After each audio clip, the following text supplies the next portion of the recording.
Matt Vetter, welcome to the Preconstruction Podcast. Thank you for having me, Gareth. I'm happy to be here. Good. I believe that you're now a podcast host yourself. Congratulations. Thank you. Yeah, I just started co-hosting one about a month ago. Go on, give us a plug. Come on. It's called the Construction Corner podcast. You can find us everywhere you find your podcasts. Yeah, excellent. Good, good. I'll definitely catch a few episodes. So how's it gone so far? Is it going well? Has it lived up to everything you expected? Uh, it is. It's going very well. It's a lot of fun. I was kind of nervous to get into it at the beginning. It just kind of fell in my lap. I reached out to a friend of mine, actually asking what kind of equipment he used, and he said, "Hey, here's what I use. And by the way, would you like to co-host with me?" And I said, "Well, wow, I can't turn that down. Sure, let's do it." The rest was history. We've been running since. Good man, good man. Well, listen, we'll get to a little bit of that towards the end. So, for anybody that doesn't know you, Matt, give us a quick 30-second bio. So again, my name is Matt Vetter. I am a vice president of Schafer Construction. We're a commercial design build construction company located in Southeast Michigan. We specialize in really everything other than single family homes. Um, we're a growing organization. The company's been around for 20 plus years, but we've made some swift changes in the last three since I came on board, and we're growing and we're having a great time doing it. Brilliant, good man. Exciting times at Schafer. I like it. So, before we get into Schafer and Michigan, give me an idea. Major in psychology. Well, how I was that? And then, how did you end up in construction? I had a feeling this one was coming. I actually started off in construction in high school before college. So I was a laborer at first for a residential company. We built custom homes and the like. I decided that I needed to go to college because that was kind of the track that frankly everyone was on back then. Um, it's a long, convoluted story. I bounced around from major to major, eventually landing with psychology. However, all the while, I still owned and ran construction companies throughout college, and it helped pay for that massive note. But psychology it comes in quite useful actually with the amount of people and the varied groups of people that we talk to in the construction field. At least I tell myself that it was well worth it, and it helps communications. It helps kind of see people's mindsets and get a better feeling for where certain folks are coming from.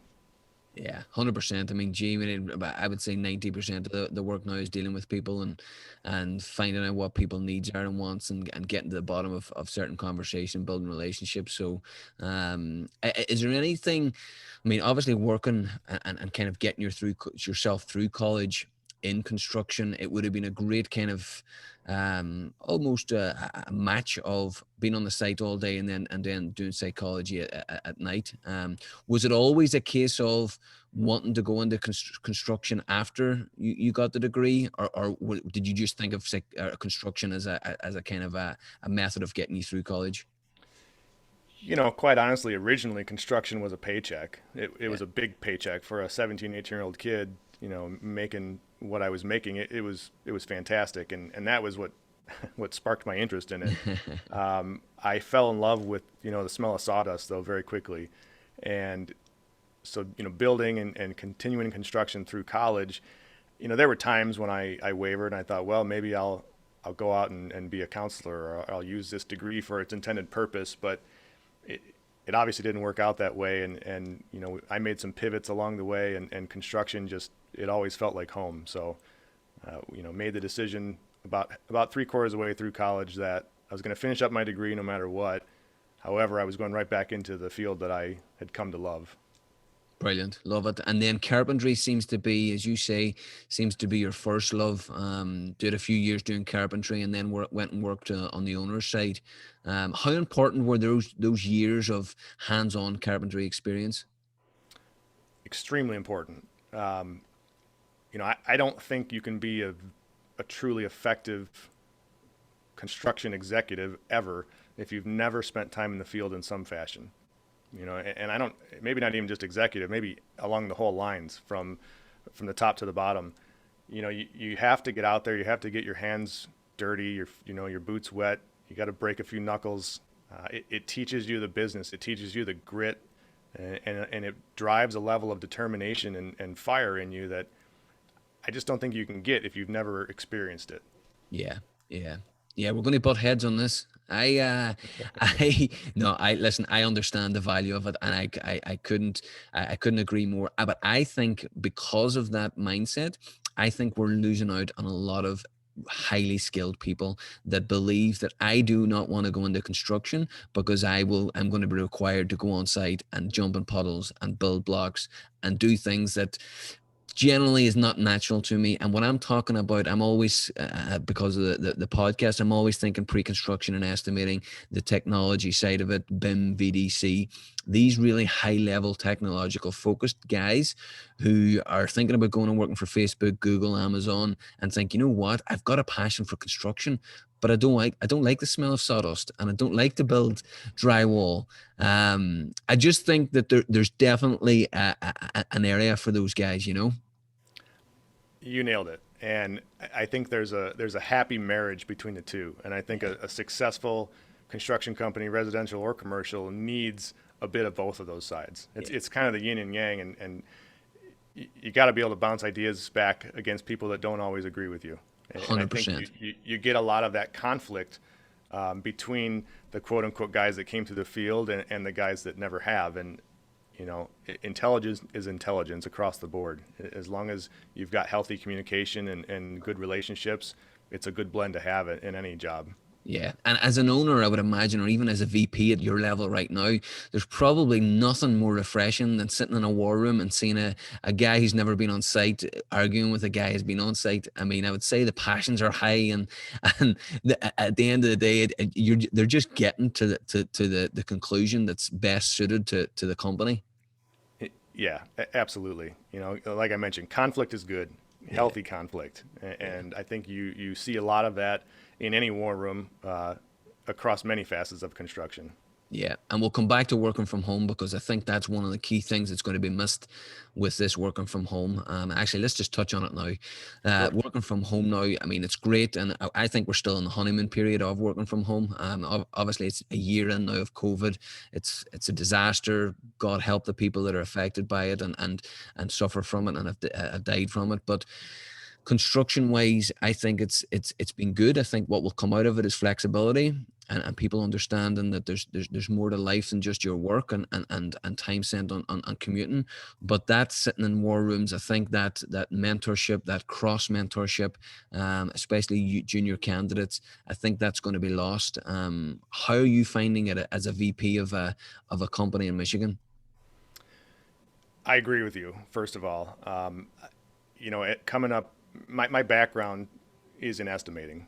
So I'm very heavily involved in the pre-construction side. And I've always kind of said that, I could do 75, 80% of my job when I was an estimator, I could do it from anywhere in the world quite effectively. But that 20 to 25% of the human side of it is lost.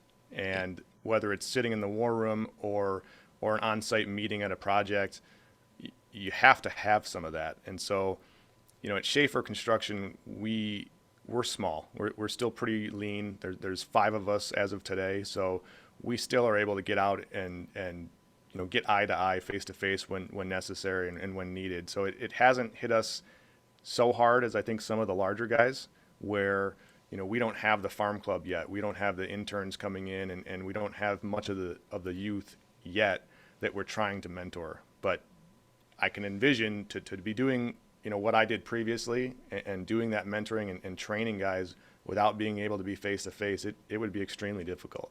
Yeah, and I think you hit the nail on the head. The face-to-face collaboration and meeting.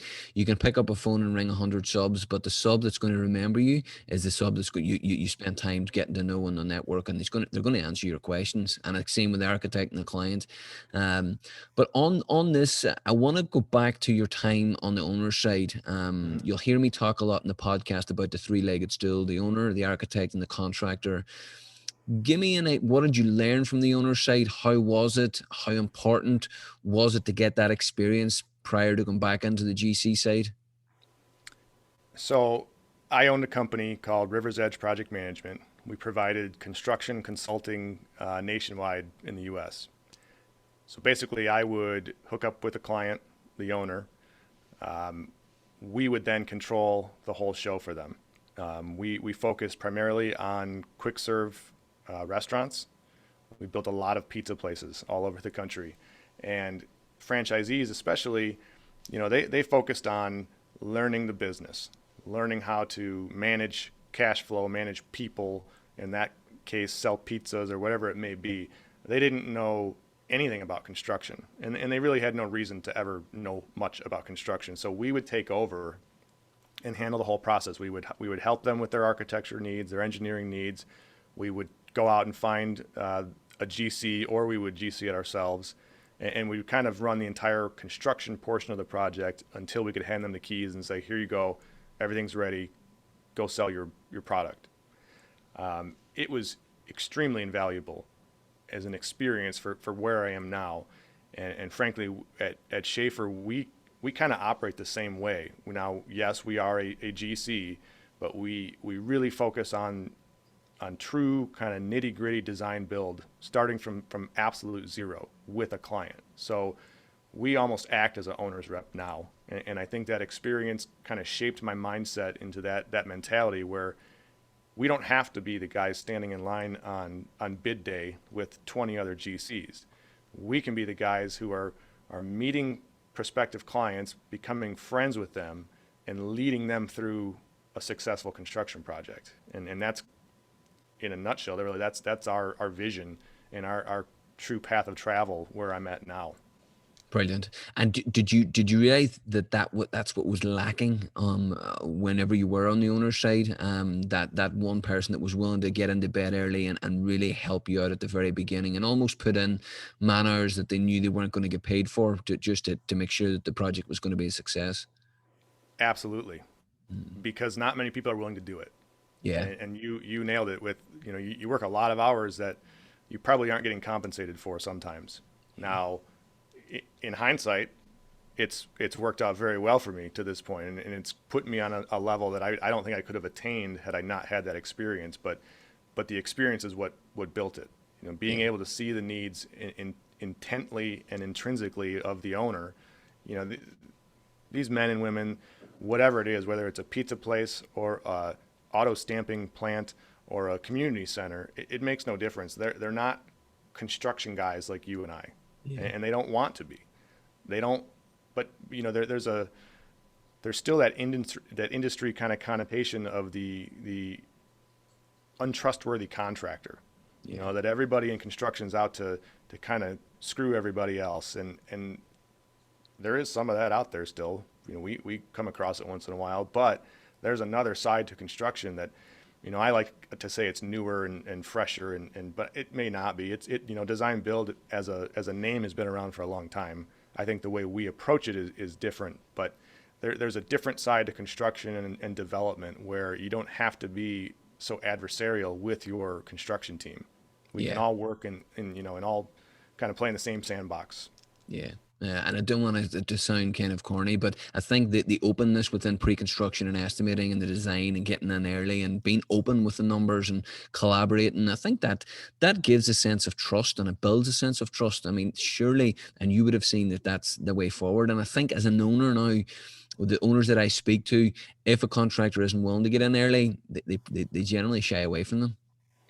Yes, I agree completely. And that's the approach I've always taken. From the pre-construction side, I'm going to show you everything. Yeah. We'll show you all the numbers. I'll show you quantity. We can sit down and review takeoffs. I'm going to show you what my fee is. You're going to know exactly what I'm making right in the very beginning. We don't base our sales on projected change orders, or trying to pull the wool over anyone's eyes. And doing so very early in the process, it naturally helps to build that trust. Yeah. And it mitigates the risk as well. I mean, if you know exactly what you're going to make, they know what you're going to make. Obviously, listen, there's times you had a problem in a project. I mean, very few projects run smoothly and hit that margin that you expected. But I mean, collaboration and openness has got a big thing to do with it. And in relation to like your VP at the moment at Schafer, Pre-construction and estimating seems to be your run through your blood. What kind of, especially for a startup, I'm really intrigued with what sort of technology you guys have embraced, how you go about it. Is there any kind of tools that you use that are kind of really keeping you ahead of the game? I get asked this a lot, and I think as an industry, we have a lot of technology available to us, and it's growing by the day. I think there's a lot of it that can really boost efficiency and really increase our effectiveness as builders. I also think there's a lot of it that just adds to the clutter in the matrix. Um, we don't have a lot of high tech, cool stuff at Schafer Construction, and we don't need it quite yet. We investigate a lot of it, but from an estimating side, all of my estimates are still Excel based, which I think is pretty normal around here, anyways, in Southeast Michigan. But there's a lot of guys that will scoff at that, because there's very robust estimating programs out there. There's too many to name, but there's some neat stuff out there. But I think at the end of the day, you really have to know the nuts and bolts of putting an Excel estimate together, I think, to translate that to any of the new products. So we're Excel based for estimating. Plan Swift has been a godsend for takeoff. So we do use, let me rephrase that. I use that. My business partner is still, paper and highlighters and a hard scale. So we have a nice blend of that at the office. In the last couple of years, we got into more field management tech. So all of our field guys carry iPads. We use an Nice. app called FieldWire. It's very similar to like a plan grid. Hmm. It does everything and then some that we need it to at the size we are today. Yeah. Will it last when we hit our growth targets? I don't know, but for where we're at today, on a revenue perspective and on a workload, it does everything. It allows our guys to have up-to-date copies of all of our drawings in the field. We can pass markups back and forth. We've also kind of brought that into our pre-construction process. So when I go to meet with clients now, I'm not always lugging a big set of drawings with me. Sometimes we'll bring the iPad or the laptop and put it on a projector, and it makes it almost more intuitive to some people when they can see it, and we can circle areas on the plans and note it for later, or note certain changes they want, or point certain aspects of a project out to them. But I think that's really the extent of our quote unquote tech. Like I said, there's a lot out there, and we're just barely scratching the surface. Yeah, but as you say, it's all relative to your timeline and where you're at as a company. That those days will come, and you'll get a load of, you'll be handed a load of money by the president and go spend some of that on some nice technology that'll help you estimate and pre-con. Good. Yeah. And then projects wise, you've obviously estimated and pre-conned a lot of projects, especially design build. What's your most favorite? Is there any project that kind of stands out? Um, yeah, and I talk about this one all the time. We're currently building it. We're about a month and a half away from completion. It's a community center locally. We're building it for a local township. It'll be operated by the local recreation authority. It's it literally started as a bar napkin sketch, just hashing out ideas, bouncing ideas back and forth, and it grew, and it followed our true design build process to where it is now, completely under construction. It's a roughly 40,000 square feet. It's got 3 full-size basketball, volleyball courts. They're surrounded by an elevated walking track, and then the rest of the building there's admin space, there's multi-purpose rooms, there's a fitness center, locker room, showers, things of that nature. But Beautiful. it's really been a neat project to see come to life, because it started so small and from literally nothing. It's just really, it's neat. It gives me that intrinsic value, that warm and fuzzy feeling every time I go see it, because I know where it came from. So it's our bread and butter kind of project. Absolutely. Good. And again, not an easy project. I mean, when you've got a couple of basketball courses, showers, changing rooms, I mean, it's all very different. So I would imagine that the layout and I always have to ask it, how's the costs kind of progressing? Has there been any surprises? If you can find me a construction project with no surprises, I would pay you. We That's had the only way we learn, man. that's how you learn, and there have been surprises, lots of them. From a financial perspective, the project has taken some hits. It's also won some battles. So, overall, at the end of the day, we're going to come in within 1% of our original budget that we started with on that Brilliant. napkin sketch. So, there's ups and downs. There's days when I don't feel much like talking to anybody. There's days when I talk to my superintendent a lot more than normal. But those are few and far between. And you hit the bumps, you fail fast, and you learn from it. And that's Brilliant. how we keep growing. Yeah, love it. You're right in what you're saying. You only learn by making mistakes. Give me an idea now, if there's any younger people just getting out in their journey, or even studying at the moment, that are thinking pre-construction and estimating. Give us an idea of what the most important things are within pre-construction and estimating, especially within commercial construction. People talk about concrete, steel, MEP. What do you find is the most important, and the skill that you look for in young estimators? You got to be able to build relationships. And that may not be the typical answer for the most important part of estimating, but I really believe it to be true. You have to be able to communicate with everyone. And maybe this goes back to my, supporting my choice in college degrees, but you got to be able to communicate with everyone from the owner. Yeah, you have to be able to get their input, figure out their wish list, their wants and their needs, communicate with the architecture and engineering consultants, all the way down to your team. In design build, our prototypical great project, we pick a bulk of our team on day one. Yeah. We pick our MEP squad, we pick in some cases our carpentry crew, and we sit down at a table with all of us as a collaborative team. All of us, the architect, the engineer, the owner, and we build that project from scratch. So you have to be able to communicate with everyone across the board. Obviously, you better be pretty good at math. You better know how to use Excel or whatever program you're coming into.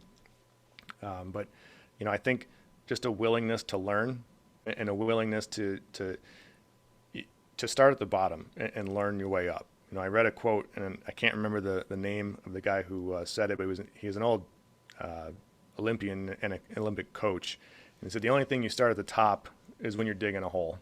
And I thought that just kind of rang true to so many things in life in general, but certainly on a construction company. You're not going to come in and rule the roost. As a young person coming into the company, you got to get in, absorb as much as you can, and I would say learn as much of the business as you can, because you never know where a career in construction might take you. Yeah. I'd like to say I'm a good example of that. I've been everywhere. I've done almost everything, from the field to sales to estimating to project management to leadership roles. So the more you can soak up and sponge up and learn, I think the better off you'll be in the long run. Absolutely. Asking questions. We've got two ears and one mouth for a reason. You should be listening twice as much as talking. And I totally agree. I mean, to me, clients always ask me all the time, just get me a sponge, get me a young social sponge that wants to learn. And having that attitude, it's really difficult to teach someone to have a good attitude and to listen, but you can teach them how to read a set of plans, and you can teach them MEP and structural work. One of the things that I know that our audience would like to know as well, and maybe they're considering it themselves, they're in a senior estimator position, a pre-construction manager position within a GC, and they're head of glass ceiling, and they want another challenge. What advice would you give them? Because you're essentially a startup. I mean, 3 years, just over 3 years you guys are going. How difficult was it? And would you recommend it? And what are the lessons learned? Well, just to clarify, Schafer Construction's actually been around for Sorry. 23 years now. I came on board as a partner about 3.5 years ago, and so what we kind of tell people is we're an older company that has turned the ships around and are starting new. So Right. so we operate like a startup to some degree. The biggest thing is you got to develop thick skin very quickly. You have to be willing to get kicked once in a while, figuratively speaking, and you can't take offense to it. There's ups and downs in construction. There's highs and lows. It's the industry as a whole has always been feast or famine. So as a startup, you protect your cash flow over everything, get good people, build a culture, stress your core values. The rest of it you can learn as you go. Yeah. Yeah, yeah, good advice. Good advice. Another thing I wanted to touch on is Detroit, Michigan. Fantastic market. We relocate a lot of estimators around the US, and Detroit is at one of those places where it's going well at the moment. I mean, how did it fare in 2020? And how has it come out the other end? Yeah, so we don't actually operate in the Detroit markets. We tend to stay away from it by design. We're out in the suburbs and in the more rural areas. So where we are, 2020 was tough, but it actually turned out to be one of our better years ever. The Detroit market is a different animal. Detroit as a whole, and I'll probably get some flack for saying this, but it's still not a great place. Okay, there's an area in the center of downtown it started off as maybe one block, but now it's probably, I'd stretch to say 4 or 5 blocks in a radius where it is beautiful. It's booming. It's being reconstructed. It's lively. It's fun. You can go there at night. You get outside of that perimeter, and it's the Detroit you've heard about for decades. So I can't really speak to how the construction market went down there. I know they're still building. I know that in that core zone, there's still a lot going on. There's a lot of big construction happening. So that part's neat to see, but it's just not our cup of tea. Very good. Yeah. No, and listen, each to their own. You know yourself. You pick a niche and you go with it, and you specialize and you be good. You master it essentially. Okay, Matt. Listen, this has been good. I'm enjoying this. Thank you very much for coming on. I know our audience will like quite a lot of what you were talking about, especially the your career. I mean, your career has taken you've seen a lot, you've experienced a lot, and especially the younger people, they'll take a lot of thought from this. Thank you. I really appreciate coming on. I think the biggest takeaway that I could give is that it doesn't matter what role or what industry rather you're going into, whether it's construction or accounting. There's set paths in life that you can follow, but there's a whole lot of side roads and winding roads that can get you to the same result, the same point in the end. So, do what you enjoy, Yeah. and if you can do that and you can make money doing it, you can't ask for much better than that. It's a winning combination, and I think construction. We talked about it before within pre-construction and estimating. Even there's that many paths.